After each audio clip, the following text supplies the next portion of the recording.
പ്രിയപ്പെട്ട കുട്ടികളെ, good morning. നമ്മൾ കഴിഞ്ഞ ദിവസം പറഞ്ഞിരുന്നത് നിങ്ങൾക്കറിയാം, വാട്ടറിൽ കാണുന്ന വളരെ പ്രധാനപ്പെട്ട മൈക്രോ ഓർഗാനിസത്തിനെ കുറിച്ചായിരുന്നു നമ്മൾ പറഞ്ഞിരുന്നത്. ഇതെല്ലാം different type of micro organisms ആണ്. ഇതിന്റെ സൈസ് നിങ്ങൾ നോക്കൂ, വളരെ മൈന്യൂട്ടായിരിക്കുന്ന സൈസാണ്. ഇപ്പോൾ നമ്മൾ കുളിക്കാൻ പോകുന്ന കുളത്തിലോ അതല്ല ഈവൻ ടാങ്കിൽ പോലും, വാട്ടർ ടാങ്കിൽ അടക്കം ഇങ്ങനെയുള്ള ഒരുപാട് മൈക്രോ ഓർഗാനിസംസ് ഉണ്ടാവും. നമ്മൾ നോയിങ്ലി ഓർ അൺനോയിങ്ലി, അറിഞ്ഞുകൊണ്ടോ അറിയാതെയോ നമ്മൾ ഈ തരത്തിലുള്ള മൈക്രോ ഓർഗാനിസത്തിനെ കൺസ്യൂം ചെയ്യുന്നുണ്ട്. So we must know that. നമ്മൾ പറയാറുണ്ട് എപ്പോഴും വെള്ളം ചൂടാക്കിയതിനു ശേഷം മാത്രമേ നിങ്ങൾ കുടിക്കാൻ പാടുള്ളൂ. എന്തുകൊണ്ടാന്ന് വെച്ചാൽ പലതരത്തിലുള്ള മൈക്രോ ഓർഗാനിസം അതിലുണ്ടാവും. അതുകൊണ്ടാണ് മഴക്കാലത്ത് നമ്മൾ തട്ടുകടയിൽ നിന്നൊക്കെ ഭക്ഷണം കഴിക്കുമ്പോൾ നമുക്ക് പനി വരുന്നത്. നെക്സ്റ്റ് ഡേ പനി വരാൻ സാധ്യതയുണ്ട്. കാരണം അവിടുത്തെ വെള്ളത്തിന്റെ ഒരു അവസ്ഥ നമുക്ക് പ്രെഡിക്റ്റ് പോലും ചെയ്യാൻ കഴിയാത്തതാണ്. അപ്പൊ ഇപ്പം മലയാളി കോവിഡുമായി ബന്ധപ്പെട്ട് ഒരുപാട് നമ്മുടെ ഹൈജീനിക് ക്വാളിറ്റി കൂടിയിട്ടുണ്ടെങ്കിൽ പോലും നമ്മളത് കഴിഞ്ഞാൽ അത് മറന്നു പോകും. So we must know that different type of micro organisms are inhabiting in the water or especially in the water bodies. So we must careful about the microorganism and their pathogenicity. So bacteria over the tip of the needle, that is 1 micron, is a result of dividing 1 millimeter by 1000. നമുക്കറിയാം, ഓരോ micro organism, especially the bacteria, they will split or they will divide, or we can say that they undergo binary division within 20 minutes. ഓരോ 20 മിനിറ്റ്സും കൂടുമ്പോഴാണ് bacteria divide ചെയ്യുക. അപ്പൊ ഇത്ര കോടിക്കണക്കിന് bacteria ഒരു ദിവസം ഒരു എൻവയോൺമെന്റിൽ ഉണ്ടാവും. So we can't control the particular population. So we must careful about the pathogenicity, or we must careful about their attack. So this is the normal. നോക്കൂ, നിങ്ങൾ ഒരു തുണിയിലാണെങ്കിൽ നമ്മൾ ഇത്രയും മൈക്രോ ലെവലാണ് കാണും, നമ്മൾ പോലും ശ്രദ്ധിക്കില്ല. ഇതൊക്കെ വലിയ ലെവലുള്ള സൈസ് ആണ്. That is electron microscopic images ആണ്. സ്കാനിങ് ഇലക്ട്രോൺ മൈക്രോസ്കോപ്പ്, അതേപോലെ ട്രാൻസ്മിഷൻ ഇലക്ട്രോൺ മൈക്രോസ്കോപ്പ് ഉപയോഗിച്ചുകൊണ്ട് ഹൈലി മാഗ്നിഫൈഡ് ആയിട്ടുള്ള സൈസ് ആണ് ഈ കാണിച്ചു വെച്ചിരിക്കുന്നത്. Okay, this is 1000 micrometre, this is 20 micrometre, this is 1 micrometre. ഇതാണ് അതിന്റെ റിയൽ സൈസ്. പക്ഷെ അത് അത്രയും റിയൽ സൈസ് മീൻസ് ഇത്രയും എന്താ പറയാ വലിപ്പം അതിനെ ഒരിക്കലും നമ്മൾ പ്രതീക്ഷിക്കരുത്. Actually, the real size is this. This is the real size of microscope. Then, this is also another important diversity of microorganisms. They are present in the water bodies. Unicellular organism from the Protista group. വളരെ പ്രധാനപ്പെട്ട ഒരു ഗ്രൂപ്പാണ് protista. Protista group തൊട്ടിട്ട് single cell variable on size from 0.2 micrometre to 50 micrometre, average dimension between 0.5 and 1 micrometre. ഞാൻ ഇതെല്ലാം ഇവിടെ പറയാൻ കാരണം എന്താണെന്ന് വെച്ചാൽ ഇത്രയും ഡൈവേഴ്സിറ്റി മൈക്രോ ഓർഗാനിസത്തിനുണ്ട്. They are available in the water body, or they are always present in the water body. So we can see thousands of diversity or different type of microorganism, or thousands of microorganisms, especially the bacteria and some other protista, are also inhabiting in the water body. So microbial diversity in water body is very important as far as the environment and pathogenicity are concerned. നോക്കൂ, ഒരു ചെറിയ ഒരു description ആണ്. നോക്കൂ, it's presence indicate lack of hygiene is good indicator of faecal pollution. പലപ്പോഴും നമ്മുടെ ഏരിയയിൽ water pollution ഉണ്ടാവുന്നത്, നമ്മളിപ്പോൾ പറയുന്നത് മൈക്രോബയോളജിയാണ്, എൻവിറോൺമെന്റ് സോയിൽ മൈക്രോബയോളജിയാണ്. അതിൽ വാട്ടർ എന്ന് പറയുന്ന ഒരു ക്രൈറ്റീരിയ എടുത്താണ് നമ്മൾ ഡിസ്കസ് ചെയ്യുന്നത്. നമുക്ക് എപ്പോഴും മനസ്സിലാക്കാൻ പറ്റും, മൈക്രോ ഓർഗാനിസം ഏറ്റവും കൂടുതൽ ഉണ്ടാവുന്നത് പൊല്യൂട്ടഡ് ആയ ഏരിയയിലാണ്. ഇവ നിങ്ങളൊരു റൂം തീരെ ക്ലീൻ ചെയ്യാതിരിക്കുകയാണെങ്കിൽ അവിടെ നിങ്ങൾക്ക് എന്ത് കാണാം? മൈക്രോബിനെ കാണാം. അപ്പൊ എപ്പോഴും it's presence indicate the lack of hygiene. ഹൈജീന്റെ കുറവാണ് പലപ്പോഴും മൈക്രോ ഓർഗാനിസം കൂടാൻ കാരണം. For example, micro organism and enterococcus genera. സാധാരണ ആ ഒരു എൻട്രോകോക്കസ് ജനറയിൽ വരുന്നതിന്റെ ഒരു ഡൈവേഴ്സിറ്റി ആണ് കാണിക്കുന്നത്. റേഞ്ച് ഓഫ് ഗ്രോയിങ് ടെമ്പറേച്ചർ, ഇതാണ് സാധാരണ അതിന്റെ temperature. Growth between 10 and 45 degree. Okay, where is it found? That is gastrointestinal tract and fecal animals. Associated facilities, water for leisure activities, swimming pool, then theme parks with water, then water for human consumption, wastewater. നമ്മൾക്ക് വളരെ ആവേശത്തോടുകൂടി പല theme പാർക്കിലും പോകുമ്പോൾ നമ്മൾ അറിയേണ്ടത്, നമ്മൾ അവിടെ നിന്ന് പോരുന്ന സമയത്ത് നമ്മുടെ ഒരുപാട് മൈക്രോ ഓർഗാനിസം ഉണ്ടാ വരുന്നെന്നുള്ളെങ്കിലും നമുക്കൊരു ബോധം ഉണ്ടാവും. Because the water is polluted. പല സ്ഥലത്തു നിന്ന് ആൾക്കാർ വന്നിട്ടാണ് അതിൽ കുളിക്കുന്നത്. അവരിട്ടിരിക്കുന്ന ഡ്രസ്സിൽ ഏതൊക്കെ കെമിക്കൽസ് ഉണ്ടാവും. അത് ഇട്ടിരിക്കുന്ന ഡ്രസ്സിൽ എന്തൊക്കെ വേസ്റ്റ് ഉണ്ടാവും എന്നൊന്നും പറയാൻ പറ്റില്ല. So that waste will contribute the presence of more and more microorganisms. So remember, all these activities will increase the presence of different type of microorganism. Then elimination, how can we eliminate that particular microorganism from the environment? Adequate control on potable water treatment facilities with pre-oxidation, coagulation, flocculation, settling, filtration over sand and with membrane, disinfection, activated carbon filters, etc. are the important systems. So we have to have a capacity to eliminate all these type of microorganism present in this particular environment. ഇപ്പൊ നമുക്കറിയാം, നമ്മുടെ തൊട്ടടുത്തുള്ള വളരെ പ്രധാനപ്പെട്ട ഒരു water theme പാർക്കാണ് നമ്മുടെ പറശ്ശിനിക്കടവിലുള്ള water theme park. ആ വാട്ടർ തീം പാർക്കിൽ ഇതുവരെ ആർക്കും അസുഖം വന്നില്ല. കാരണം എന്താണ്? അത് scientifically they are using different type of treatment. So നമ്മൾ അതേസമയം മറ്റ് സ്റ്റേറ്റിലോട്ട് നമ്മൾ പോവാണ്, തീരെ ഒരു തരത്തിലുള്ള ട്രീറ്റ്മെന്റ് ഉണ്ടാവില്ല. ഇവിടെ വിസ്മയ പാർക്ക് അത്രയും ട്രീറ്റ്മെന്റ് ഉള്ളതുകൊണ്ടാണ് അങ്ങനെയുള്ള പൊല്യൂഷൻ അവിടെ ഇല്ലാതിരിക്കുന്നത്. സോ നമ്മൾ മനസ്സിലാക്കേണ്ടത്, മൈക്രോ ഓർഗാനിസം വരും എന്നുള്ള ധാരണ നമുക്ക് ഉണ്ടാവണം. അതിന്റെ ബേസിൽ നമ്മുടെ നോഹ ഉപയോഗിച്ചുകൊണ്ട് we must clean the entire environment as well as the soil from the particular microorganism.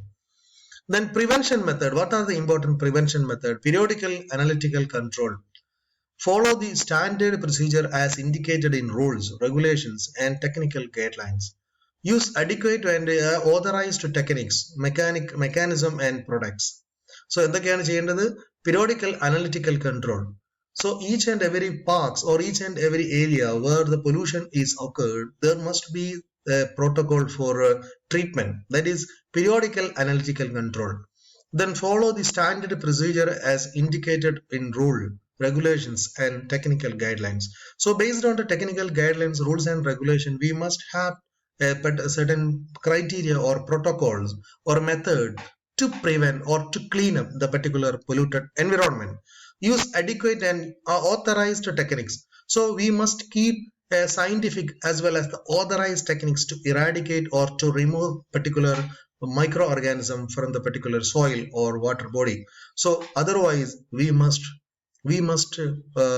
pay, or we must take more and more consciousness or more and more cure experiments. Otherwise the entire microorganism will attack the entire ecosystem, and that may lead to the death of different type of microorganisms. As we know, we are living in the pandemic era, that is COVID pandemic era. As we know the strength of that particular microorganism, so last 10 months we are still in the home, or we can say that from March 17 onwards we are still in home due to the attack of due to the spread of a microorganism. So you know the value of the microorganism, you know the value of the strength of that particular microorganism. So we have to eradicate, or we have to remove the entire microorganism from the environment by a proper treatment, scientific treatment method. Additional informations. What are the important additional information with regards to water pollution or water microbes? The Enterococcus genera. So the most important genera, that is Enterococcus genera, has 12 species. It's characterized to be high resistant, being tolerant to high salt concentration up to 6.5% of NaCl in the environment and to acid. That is very important information. The Enterococcus genera has 12 species. Enterococcus genera 12 species ഉണ്ട് കേട്ടോ. It is characterized to be highly resistant. ഭയങ്കര resistant ആണ്. Being tolerant to high salt concentration, അതായത് ഏത് salt കോൺസെൻട്രേഷനെയും അതിജീവിക്കും. ഉപ്പുവെള്ളത്ത് കൊണ്ടിട്ട് കഴിഞ്ഞാൽ പോലും അത് അതിജീവിക്കും. That is up to 6.5% of NaCl in the environment and to acid. So we must know that type of microorganism is there. അതായത് ഏത് പ്രതിസന്ധികളെയും അതിജീവിക്കാനുള്ള കപ്പാസിറ്റി ഉള്ള മൈക്രോ ഓർഗാനിസം എൻവയോൺമെന്റിൽ ഉണ്ട്.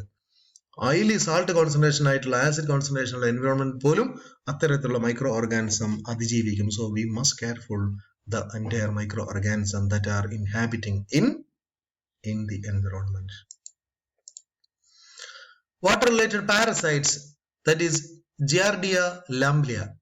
So this is very important microorganism, that is Giardia lamblia. That is an important cyst. You can see the soil related parasites like cyst and trophocytes is the ineffective and resistant form which will be present in food and water. Then trophozoite is the form living, eating and reproducing in the host body. So these are two forms of parasites.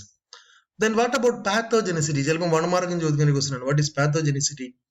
പാത്തോജെനിസിറ്റി എന്ന് വെച്ചാൽ ഒരു micro organism ഒരാളിൽ ഉണ്ടാക്കുന്ന രോഗത്തിന്റെ ഒരു സാന്ദ്രതയാണ് പാത്തോജെനിസിറ്റി എന്ന് പറയുന്നത്. It is mainly due to its effect when being adhered and fixed to the gut epithelium acting over the microbial. We got another important term, that is a symptomatology. Last for 2 to 6 weeks. എന്താണ് symptomatology?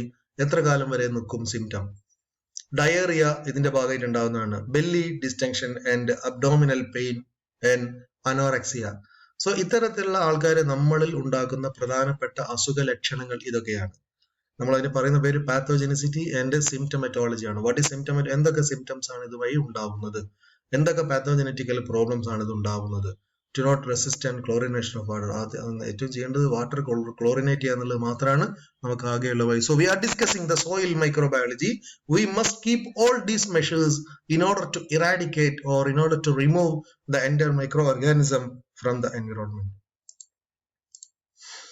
See, this is another important form of microorganism, that is a oocyst, that is Cryptosporidium, that is another important microorganism. They are present in the water. Okay, so that's all about the microbiology of water. അപ്പോൾ നമ്മൾ കുറെ കാര്യങ്ങൾ പറഞ്ഞിട്ടുണ്ട്. എന്താണ് micro organisms എന്തൊക്കെയാണ് ഉണ്ടാക്കുന്നത്, അതിന്റെ പ്രധാനപ്പെട്ട പ്രശ്നങ്ങൾ എന്താണ് എന്നുള്ളതാണ് നമ്മളിപ്പോൾ പറഞ്ഞിരിക്കുന്നത്. Now we are moving to microbiology of air. Air നമുക്കറിയാം, ഒരുപാട് മൈക്രോ ഓർഗാനിസംസ് വളരുന്ന സ്ഥലമാണ് എയർ. നമ്മളിപ്പം ഇവ മാസ്ക് ഒക്കെ ഇട്ടിട്ടുണ്ടെങ്കിൽ പോലും നമുക്കറിയാം ഈ എൻവയോൺമെന്റിലൊക്കെ ഈ പറഞ്ഞ ആൾക്കാരുണ്ട്. വളരെ മൈന്യൂട്ടായ ഒരു സാധനം നമ്മളെ മാസ്കിന്റെ ഉള്ളിൽ പോകാനൊന്നും സാധ്യത ഇല്ല എന്നൊന്നും പറയരുത്. പല രീതിയിലും പോവാം. അപ്പൊ നമ്മൾ നമ്മുടെ സമാധാനത്തിന് മാസ്ക് ഇട്ട് വരുന്നു എന്ന് മാത്രമേ ഉള്ളൂ. പക്ഷെ നമ്മൾ അറിഞ്ഞിരിക്കേണ്ടത് there are different space to which microorganism can enter to the human body. Study of living microbes suspended in air is called microbiology, aeromicrobiology. എന്താണ് ഈ പറയുന്ന എയറിൽ ഉള്ള മൈക്രോബിനെ കുറിച്ച് പഠിക്കുന്നതിനെയാണ് എയറോ മൈക്രോബയോളജി എന്ന് നമ്മൾ പറയുന്നത്. Outdoor air. എന്തൊക്കെയാണ് ഔട്ട്ഡോർ എയർ ഉള്ളത്? ആൽഗെ അല്ലെ? എയറിന് നമ്മൾ ഔട്ട്ഡോർ റൂമിന്റെ പുറത്ത് എന്തൊക്കെയുണ്ട്? ആൽഗെ ഉണ്ട്, പ്രോട്ടോസോ ഉണ്ട്, ഈസ്റ്റ് ഉണ്ട്, മോൾഡ്സ് ഉണ്ട്. Mould spore are predominant. Example cladosporium. ചിലപ്പോൾ പരീക്ഷയ്ക്ക് ചോദിക്കുന്നതാണ്. Mould spore present in the environment is called Clasidosporium. Then bacterial species are sporing forming and non-sporing forming. These are the two important forms of microorganisms. Bacterial species: Micrococcus, then Sarsinia, gram-negative rods, gram-positive rods, aerobic spore-forming bacteria. These are the 5 important bacterial species. Fungal species: Clasidosporium, Alternaria, Pullularia, Penicillium, then Batrix and Stemphilium. These are another important fungal species. They are present in the air.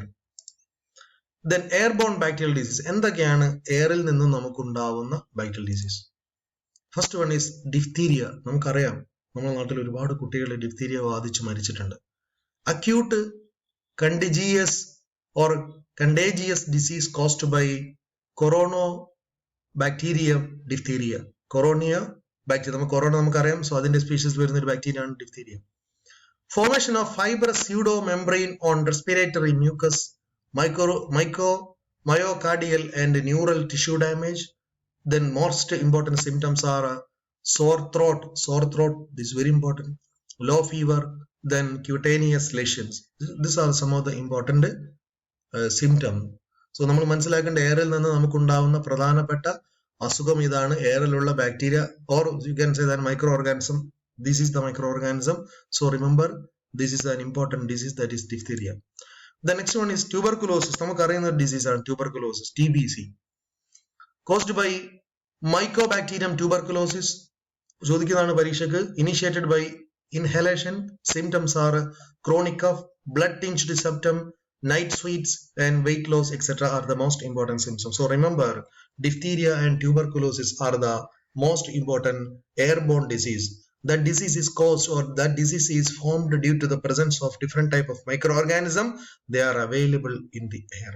So remember, air is very, very important as far as disease is concerned. Thank you. Back in class.